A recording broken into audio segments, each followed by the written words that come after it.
Here's interesting news involving the Donald Trump potential nomination. Former CIA Director Michael Hayden says that it's possible that if there is a President Trump, that the military might refuse to follow orders given by a hypothetical President Trump because some of the campaign pledges that Trump has been making to Michael Hayden seem to be completely outside of the law. Michael Hayden also headed the National Security Agency from 1999 to 2005. He was on with Bill Maher, Bill Maher's HBO program, Real Time with Bill Maher.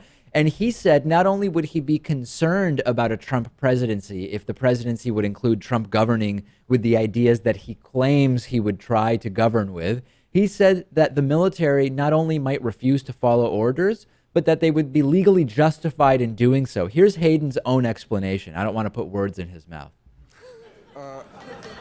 What do you think about a President Trump or any of these Republicans and some of the stuff they say that strikes me as crazy? I would be incredibly concerned if a President Trump governed in a way that was consistent with the language that candidate Trump expressed during the campaign. What language? Like what? Well, we're going to do waterboarding and a whole lot more Yeah. because they deserve it. Yeah. Not be, look, we did What tough about stuff. killing the terrorist families? Oh, my let, God. Let me give you a punchline. I mean, that never even occurred to you, right? I mean, God, no. Yeah. And you're a real badass. Okay. Well, yeah. You're a general. We do what we do. Yeah, of course. Let me give you a punchline. All right. If he were to order that once in government, the American Armed Forces would refuse to act. What? Oh, well, that's quite a statement, sir. It's I thought the whole thing was you have to follow orders. You cannot. You're not committed. You're not required. In fact, you're required not to follow an unlawful order. That would be in violation of all the international laws of armed conflict. Wow.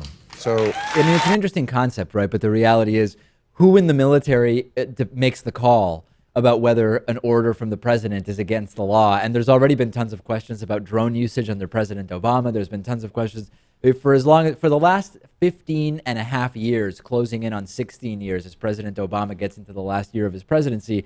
There have been decisions made by the president involving the military of questionable legality. Drone strikes, for example. Sure. Yeah, and of course, the president gives an order to someone very high-ranking. They pass it down, it gets passed down again. Presumably at some point a lawyer opines about it, a military lawyer, I don't know.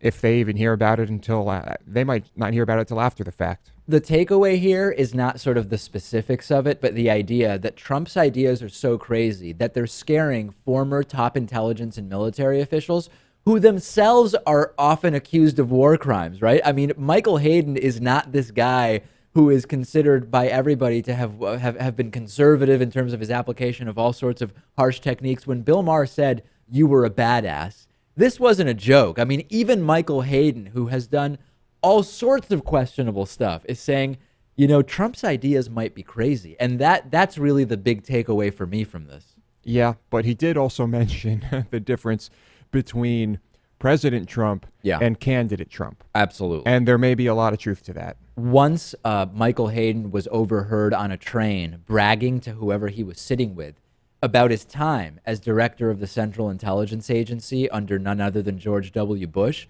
And according to the journalist who happened to be sitting nearby, Hayden, quote, was bragging about rendition and black sites.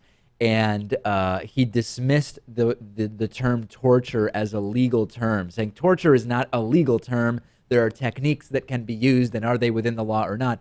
So even the guy who had the audacity to, in earshot of other people on a train, brag about the questionable stuff he did is worried about what Donald Trump is proposing, and that's incredibly telling. It is, yeah. But I would like to think that there is a difference between candidate Trump and President Trump. Oh, absolutely.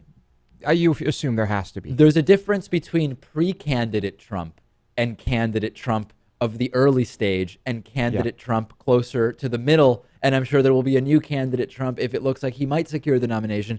Candidate Trump is not one person. There's no doubt about that. I mean, I suppose you could look at any politician and say that. To some extent. Yeah. To some extent, I think you could. The online news world is getting pretty cluttered with lots of nonsense. There's the so-called news sites that rewrite news articles, and then there's the websites we all know that we just can't trust. So lately, I've been reading Smash Pipe, which is an online magazine whose goal is to surprise, amuse, and tell readers things they don't already know on a wide range of topics in current events and culture.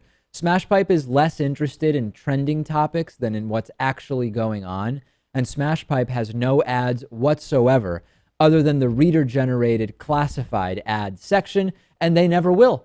Smash Pipe is what happens when you, on a bad day, stub your toe on the miseries and mysteries of life. Check it out at